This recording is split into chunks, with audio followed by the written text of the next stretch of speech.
السلام عليكم ورحمة الله وبركاته. اهلا بكم في فيديو جديد على قناتي محسن بيوتي.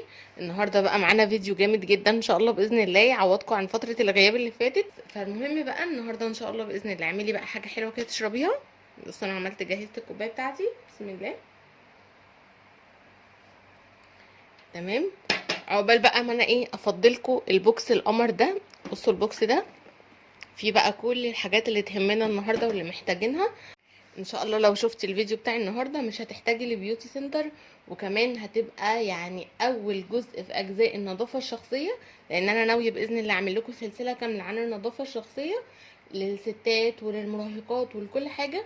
بس بصراحه هو الموضوع ده اهم حاجه فيهم، وهيفرق معاكي نفسيا جدا وهيزود لك ثقتك بنفسك جدا. فعقبال بقى ما نفضي البوكس الحلو ده، انتوا بقى روحوا اعملوا حاجه تشربوها وتعالوا لي على طول.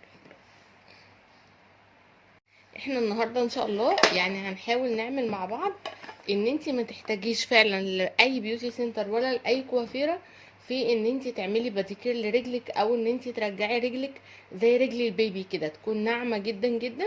وكمان مش مجرد ان هي تكون ناعمه ونظيفه بس، لا ده كمان هقولك على شويه تريكات كده وحركات تخليها كده رجلك كلها انوثه وكلها دلع. ف يعني شوفي بقى الفيديو ان شاء الله هيعجبك. بصي بقى يا ستي، اول حاجه الرجل يعني بالنسبه لموضوع النظافه بشكل عام، فانا شايفه ان في حاجات معينه بيبقى الوقايه فيها خير من العلاج. ما استناش ان انا جسمي يتبهدل بشكل معين وبعدين ابتدي ادور على علاجه.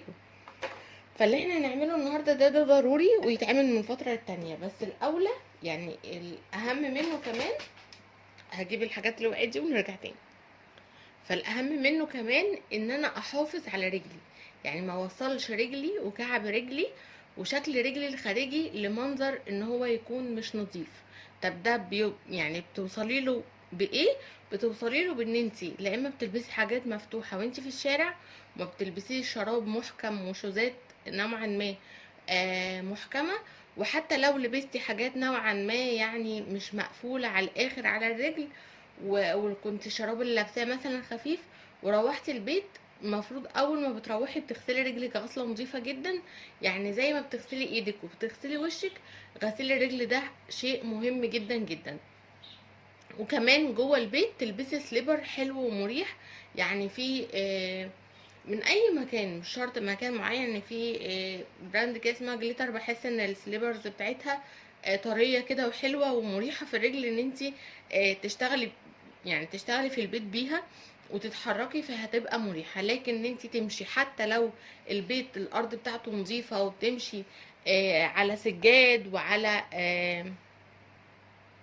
لكن حتى لو البيت الارضيه بتاعته نظيفه وانتي بتقولي مثلا البيت الارض نظيفه والسجاد نظيف والارض ممسوحه، ده برضو مش هيحميلك كعبك ومش هيحميلك رجلك من ان هي تكون بالنعومه وتكون طريه وتكون نظيفه بالشكل اللي انت متخيلاه. فبدايه كده انت لو انت ده ما كانش اللايف ستايل بتاعك في التعامل مع رجليكي، فحاولي تخليه يعني من هنا ورايح يبقى هو ده نظامك. ولما ترجعي من بره ايا كان لازم تغسلي رجليكي بالليفه وبالصابونه كويس جدا، يعني او بالشاور جل وبالصابونه. بتغسلي رجليكي كويس جدا جدا زي ما احنا بنروح بتغسلي ايدك ووشك. رجليكي ده جزء لا يتجزأ، يعني من وانا في المدرسه كنت بعمل كده وبيفرق جدا. وبعدين يوميا بترطبي رجليكي، يعني انا بقولك على الروتين اللي هو اسهل حاجه قبل ما نخش في الشغل الجامد. لكن اللي انا بقولهولك ده هو اللي هيوصل رجلك ان هي طول الوقت تكون ناعمه وطريه ونظيفه وحاسه كده براحه. لان بجد رجليكي لما بتبقى ناعمه وطريه والجلد بتاعها كده ناعم كده ومريح، انت بتحسي انت مرتاحه. لكن جلد الرجل لما يبقى مشدود او خشن نوعا ما، ده بيسبب لك انت عدم راحه عموما، مش مجرد من الشكل الجمالي بس، لا انت نفسك بتحسي بعدم راحه. بالنسبه بقى للروتين الاسبوعي او كل ما بتاخدي شاور، في حاجه برضو بتعمليها هتسهل عليكي الموضوع جدا، اللي هو ايه برضو تلييف الرجل. انتي وبتاخدي شاور ممكن تدعكي جسمك كله وتيجي على رجليكي القدم نفسها من تحت تكسلي عليها، لا دي مهمة جدا جدا جدا، اهم من الجسم، لان هي اكتر حاجة يعني اكتر جزء في جلد الانسان آه بيتعامل مع حاجات نوعا ما فيها يعني خشنة شوية او فيها خشونة شوية او فيها مشقة شوية، هو اللي بيبقى عليها الحمل كله والتقل بتاع جسمك كله. فالجلد ده لازم اول باول تشيلي من عليه الجلد الميت وترطبيه. فانتي وبتاخدي شاور بالليفه، ويا ريت الليفه مش الليفه دي، بس انا حبيت احط الكود دي عشان شكلها ايه كيوت شويه. لكن الليفه البلدي العاديه بتاعتنا، حتى لو مش بتغسلي بيها جسمك، خلي قطعه كده عندك في البانيو دي لرجليكي بالصابونه، وتدعكي بيها رجليكي كويس جدا. وبعد ما تكوني غسلتي شعرك وجسمك، اخر حاجه ادعكيها رجليكي عشان تكون باشت شويه. وحبذا يعني لو انت حطيتي السداده بتاعه البانيو، لو انت هتاخدي شاور في البانيو، بحيث ان هي يعني تكون رجليكي انت بتاخدي شاور كده كده اتنقعت، حتى لو بتاخدي شاور كل يوم. فالروتين ده هيبقى اول باول. لو في اي جلد ميت، اي اي مثلا سمار على الجلد، اي حاجه، فانت الجلد ده بتعملوه سكراب يوميا او كل ما بتاخدي شاور بالايه بالليفه. خلاص كده بتطلعي من الشاور زي ما بترطبي ايدك، زي ما بترطبي جسمك باللوشن، زي ما بتحطي ديودرنت، كل الحاجات اللي انت بتعمليها الروتينيه بالنسبه لك اول ما تطلعي من الشاور. فبرضو ترطيب الرجل مهم جدا جدا جدا. انت خلاص خدتي شاور ودعكتي جسمك ودعكتي رجلك وشلتي الجلد الميت، فالجلد اللي طالع ده لازم يترطب كويس. فلا اما بترطبي وبتحطي شراب مثلا لو انت خلاص هتصلي او هتنامي، فهتبقي تحطي المرطب وتنامي وتلبسي شراب. لا مش هتلبسي شراب مفيش اي مشكله عادي، طالما ده يعني حاجه دوريه مش حاجه بنعملها كل فتره. فيبقى حطي مرطب عادي والبسي السليبر بتاعك وتعاملي عادي في الشقه براحتك. خلاص كده المرطب ده حلو جدا من كير اند مور وهو مصري معانا. فال القوام بتاعه تقيل وبيقعد على الرجل كده فترة كويسة، وفعلا بيرطب الجسم من العمق، يعني سواء لايديك لرجليك لجسمك، هو حلو قوي. خلاص. واحيانا لو انت حسيتي ان جسمك ان سوري كعبك يعني ناشف شويه، وانتي لسه ما جاش الوقت بتاع الباديكير اللي انتي هتعمليه اللي احنا النهارده هنتكلم عنه ان شاء الله، فيبقى دي تبقى معاكي على طول في الشاور. مبرد القدم النوع ده هو اكتر نوع انا برتاح له، اللي هو بيبقى عامل زي الصنفره، بصوا شكله اهو. ده من اكتر الانواع اللي بحبها. ما بحبش ابدا اللي هو فيه عامل زي المبشره ده، لا ده مؤذي جدا للرجل، او يعني بتحتاجيه في اوقات معينه وفي مراحل متاخره شويه. يعني لو رجليكي وصلت لمرحله ان هي خلاص بقى يعني عليها كتل كتل كده من الجلد الميت ومن التشققات، فهتبقي للاسف محتاجاله. لكن في العادي يعني طالما هو خشن بس اللي هو ما وصلش للمرحله البشعه دي، فممكن لو انت لسه ما عندكيش وقت تعملي الباديكير، فدي تخليها على طول جنبيكي كده مع حاجه الشاور. هتعملي ايه؟ هتجيبي صابونه عاديه جدا، وليكن مثلا دي الصابونه مثلا، وتروحي دعكه على ده صابون. تمام. التركه دي بتاعتي انا، وبصي تحفه بقى، جربيها على ضمانتي. دعك على ده صابون، وبرده تكوني خلاص خدتي شاور ورجليكي دبلت شويه في الميه، واخر حاجه وانت خلاص طالعه هتطلعي من الشاور، تروحي حاطه الصابون كده وتبتدي تدعكي كعب رجليكي كويس جدا جدا بيها مره واتنين وتلاته، والرجل التانيه وهكذا. تشطفي رجليكي تطلعي على طول على المرطب، وبعديها شراب وادعيلي. تمام كده. ده لو انت ايه مستعجله، اللي هو مثلا مره كل اسبوع حاجه كده تعمليها. طيب الباديكير بقى اللي احنا بنعمله بقى يعني ايه لما نحب بقى ندلع نفسنا قوي، هقول لك بقى الخطوات اللي فعلا فعلا مش هتخليكي تحتاجي اي بيوتي سنتر. لا اما لو انت عايزه جدا ان انت تروحي تعملي في بيوتي سنتر، بس رجاء روحي بادواتك. يعني بلاش ان ادوات الباديكير اللي الكوافيرات او كده بيتعاملوا بيها، بلاش ان انتي تاخدي ادوات حد تاني، يعني تعملي مكان حد، لان دي حاجات يعني بتتعامل مع الجلد ومع الدم وكده، فما ينفعش. وتملي الاداه بتاعت الباديكير دي بتبقى حتى لاستخدامك انت الشخصي، بتلاقيها مليانه جلد ميت، فما ينفعش ان انا مش ضامنه، لان انا للاسف يعني اعرف ناس شخصيا للاسف جالهم عدوى. يعني ربنا يعافينا ويعافيهم يا رب اللهم امين من الموضوع ده. ان هي مجرد ما عملت باديكير عند حد فاتنقل لها العدوى على طول. فالكوافيرات طبعا ما بيرضوش وبيقاوحوا جامد وبيقعدوا يقولوا لي مش بعرف اشتغل الا بادواتي. فانا عشان كده بقول لك الطريقه، لا اما لو كده يعني ممكن انت تديها هي فلوس، لو انت بيوت سنتر انت متعوده عليه او كوافيره انت واخده عليها، اديها فلوس وقول لها اشتري لي ادوات مقفوله متبرشمه، دي بتبقى بتاع اللي هي تريحك في الاستخدام، ودي تبقى بتاعتي انا، اخليها معايا على طول، كل ما تيجي تعمليه تعملي لي بيها. تمام، عشان الموضوع فعلا يعني دي حاجه انا شفتها بعينيا بصراحه، انا من النوع اللي مش موسوس خالص ومش بحط الحاجات دي في دماغي، لكن لما بتشوفي حاجه قصاد عينك بتاثر فيكي اكتر.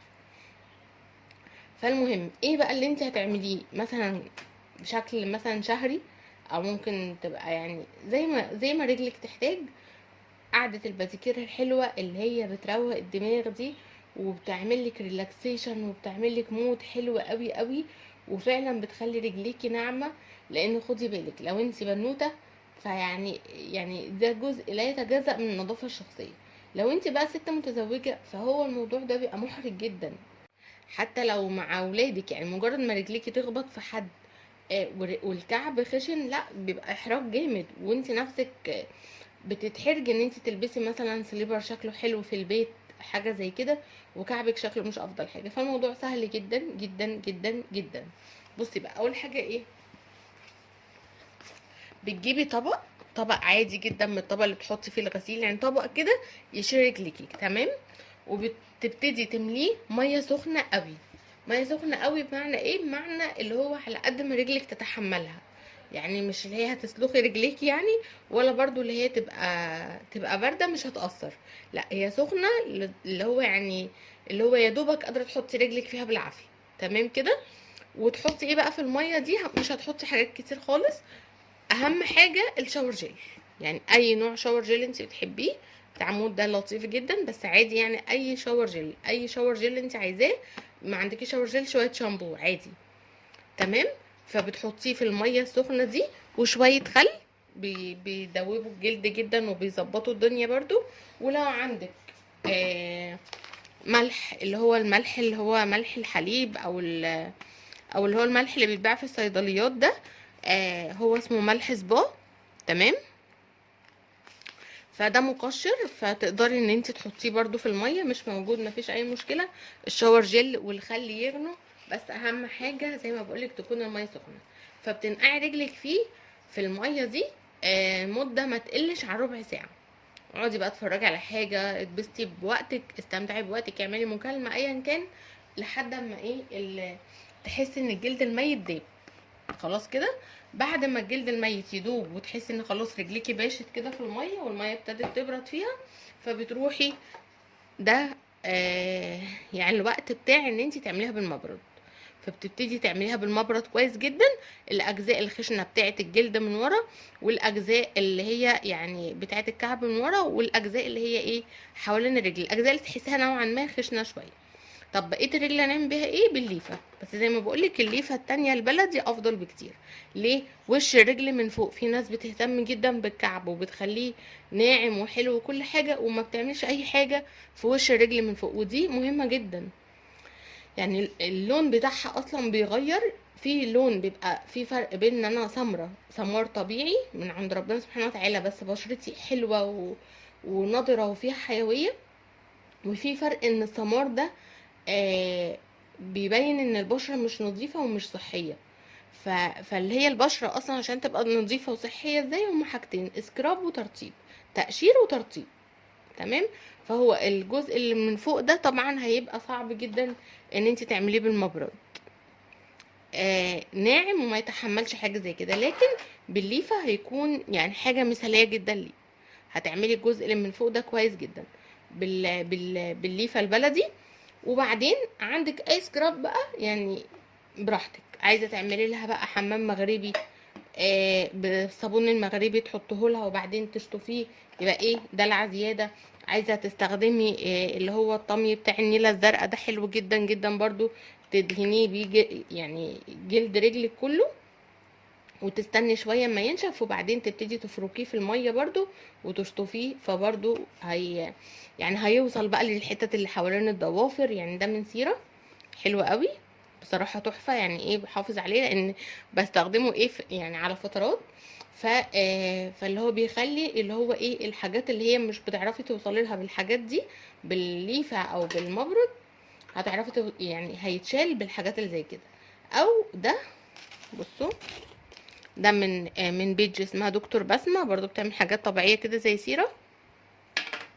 بيبقى حاجة بصوا ملمسها عامل ازاي، عامل زي سكر كده بس فيه زي زيت.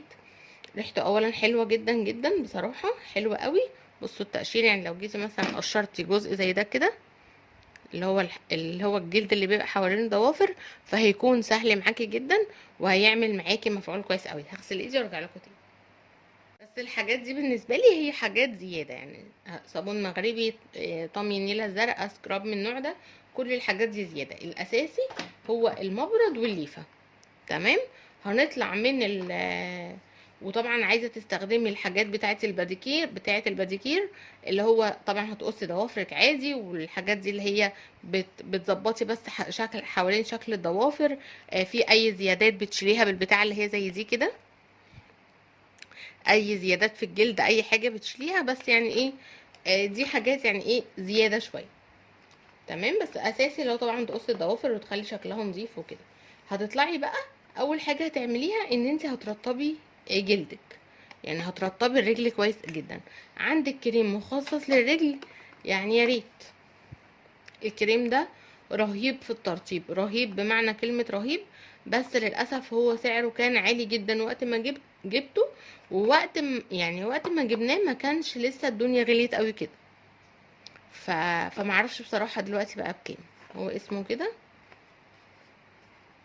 يوري بار تقريبا. يوري بار. هو كريم للقدمين، وفيه يعني بيرطب بنسبة كبيرة جدا جدا ومش بيسبب الحساسية، وكويس بصراحة، كويس قوي. لكن هو بما انه هو غالي فممكن تستبدليه بكرباميد، اسمه كرباميد او كرباميد تقريبا، من اشهر كريمات الرجلين وترطيبه برضو كويس جدا. او كير اند مور، ده برضو لطيف قوي قوي. او اي كريم مرطب عندك، ايفا بالجليسرين برضو حلو جدا. فاهم حاجه ان انت ترطبي رجلك، والترطيب ده يا ريت يكون يوميا مش بعد الباديكير بس هو اساسي اساسي اساسي بعد الباديكير. يعني ما ينفعش ان انت تعملي باديكير وتعملي سكيب للخطوه بتاعه الترطيب دي، ما ينفعش، هتضيعي كل اللي انت عملتيه. وبعد ما بترطبي بتلبسي شراب على رجلك، بيكون يعني عشان في شرابات زي سيليكون كده بتبقى حلوه جدا عشان ما الكريم بتاع الترطيب ما يتمسحش فيها زي شرابات القماش. ممكن تلبسي اكياس بلاستيك في رجليكي عادي جدا لحد بس اما تحسي ان البشره امتصت الكريم وبعدين تقلعيها عادي. طيب بالنسبه بقى للدلع بقى، يعني احنا كده قلنا الاساسي وقلنا الحاجات اللي هي فعلا هتخلي لنا رجلينا نظيفه وحلوه وناعمه. او في حاجه مهمه نسيت اقول لكم عليها برضو، مع الفقرة اللي احنا هننضف بيها دي، لازم بيبقى في عند الصوابع كده سوري يعني شعر في الرجلين. فدي بتبقى يعني لو هتعمليه في بيوت سنتر هتلاقيهم بيشيلهولك بالفتلة، بتبقى حلوة مش وحشة وبتنضف برضو رجل. لكن لو انت بتلاقي صعوبة في ان انت تشيليه، يعني في ناس مثلا الشعريات دي بتبقى سوري يعني خفيفة جدا، فلو عملت سويت او كده مش بيتشال معاها، فالشيفنج هتبقى حاجة مثالية جدا. يعني ما فيهاش اي حاجه ان انت حتى لو انت مش مع فكره الشيفنج قوي، بس بدل ما تسيبيهم، يعني هو الشيفنج هيبقى ارحم من ان انت تكوني سايبه كام شعرايه كده في صوابع رجلك، يعني منظرهم بشع. تلبسي اي سليبر حلو، تلبسي اي حاجه، فيبقى فعلا هيبوظوا منظر الرجل. فده اساسي برضو زي قص الضوافر كده، يعني من الحاجات اللي هي يعني ايه بتخلي المنظر مش نظيف. فموضوع الشعر اللي بيبقى حوالين صوابع الرجلين لازم يتشال باي حال من الاحوال، باي وسيله ان شاء الله، حتى لو بالملقوط مش مشكله، المهم ان هو يتشال. خلاص. فاي شيفنج عادي، الشيفنج اللي بتعمل بيها جسمك عادي، الشيفنج بتاع الفلامينجو دي عادي، اي حاجه مش مشكله. المهم بقى نيجي بقى لفقره ايه الدلع، وان انت ازاي تخلي رجليكي بقى شكلها يعني هي خلاص احنا اتفقنا ان هي نظيفه وجميله وناعمه وطريه وشكلها صحي وزي الفل. الدلع بقى اللي هو الاكسترا بقى اهتمام. ف الكريمات اللي هي بتاعه دم الغزال دي بتبقى حلوه جدا. بصوا